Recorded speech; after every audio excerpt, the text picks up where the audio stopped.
press the bell icon for all the updates.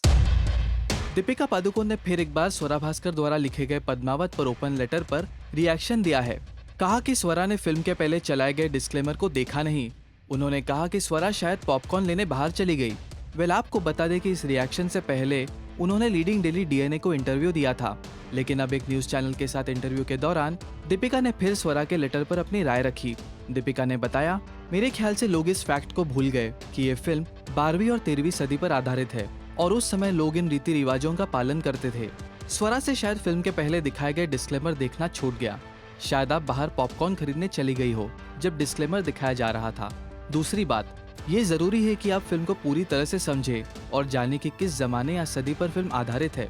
तीसरी बात, मेरे ख्याल से मेरे लिए ये फिल्म जौहर प्रथा और उस आग में बलिदान देने वाली औरतों तक सीमित नहीं है, बल्कि कहानी में काफी कुछ है। मेरे लिए इन महिलाओं की ताकत, उनकी शक्ति और गौरव को सेलिब्रेट करने का एक जरिया था। वेल, इस बयान से पहले दीपिका ने डीएनए को बताया था कि मैं ये साफ कर दूं कि हम जौहर का प्रचार नहीं कर रहे हैं। आपको फिल्म का सीन या उससे जुड़ी प्रथा को उसी समय के संदर्भ में देखना चाहिए जिसमें वह दिखाया जा रही है, और जब आप ऐसा करेंगे तब आपको समझ आएगा कि वह कितना दमदार है। आपको नहीं लगेगा कि वह कुछ गलत कर रही है। वे अपने आप को आग के हवाले करती है क्योंकि वो जिस इंसान से प्यार करती है वो उससे दूर हो रही होती है।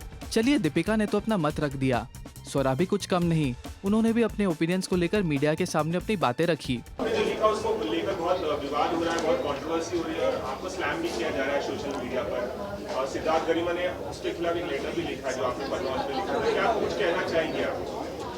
मैं बस ये कहना चाहूँगी कि मुझे लगता है कि सबको अपने प्रतिक्रिया रखने का, अपने विचार रखने का, अपना ओपिनियन रखने का हक है, बिल्कुल है। जैसा मेरा हक है वैसा दूसरों का भी हक है। तो मैंने एक बात रखी, मुझे जो लगा वो मैंने कहा। मुझे लगता है कि मैंने बहुत ही काफ़ी पोलाइट तरीके से रखा, काफ़ी आदरणीय तरीके से रखा है मैंने। मेरे मन में कोई ऐसी बुरी मंशा नहीं थी, कोई मैल इंटेंट जिसे कहते हैं या कोई विशियस इंटेंट नहीं था। मेरे मन में सवाल थे जो मुझे लगता है बहुत ही जायज़ सवाल हैं, और वो मैंने पूछा। और अगर लोगों को अगर वो मुझसे मतलब अग्री नहीं करते हैं, वो बिल्कुल ठीक है। ये एक लोकतंत्र है, कम से कम अभी तक। तो आई थिंक दैट अच्छी बात है कि लोग ऐसा फील करते हैं कि डिफरेंस ऑफ ओपिनियन हो सकता है। एंड आई थिंक डिबेट होना चाहिए, डिस्कशन होनी चाहिए। आर्ट का मकसद ही वो है। सो आई थिंक इट्स फाइन। इसमें इतना मतलब आई डोंट नो आप सब इतने एक्साइटेड क्यों हो गए हो? क्या आपको लगा कि इसे लेकर इतना विवाद होगा? सर, आपको लगा था इतना विवाद होगा इस बात पर जो आपने लिखा? नहीं, एक्चुअली मुझे नहीं लगा था कि इतना विवाद नहीं, मुझे नहीं लगा था कि इतना बवाल हो जाएगा। और मुझे नहीं लगा था कि इतने सारे लोग जो कि फिल्म से कनेक्टेड नहीं है किसी भी तरीके से, वो इतने नाराज़ हो जाएंगे। और मुझे ये भी नहीं पता था कि एक ख़ास शब्द जो वी से शुरू होता है, यहाँ बहुत सारे फैमिली चैनल हैं तो शायद मुझे नहीं बोलना चाहिए वो वर्ड। वो इंग्लिश में वी से शुरू होता है, हिंदी में वाई य से शुरू होता है। वो महज वो बोलने से इतना बवाल हो जाएगा। I mean frankly I really think कि थोड़ा मतलब अभी ठीक है यार, मैंने एक बात रखी है, आगे से लोगों ने अपनी प्रतिक्रिया दी, इसमें इतना नाराज़ होने की ज़रूरत नहीं है। एंड खासकर उन लोगों को इतना नाराज़ होने की ज़रूरत नहीं है जिनका फिल्म से कोई लेना देना भी नहीं है। सो संजय बंसाली जी की तरफ से कोई रिएक्शन मिला है आपको? नहीं, अभी तक तो मेरी उनसे ऐसी कोई बात नहीं हुई है। मैंने जो लेटर लिखा था वो एक ओपन लेटर के फॉर्मेट में लिखा था।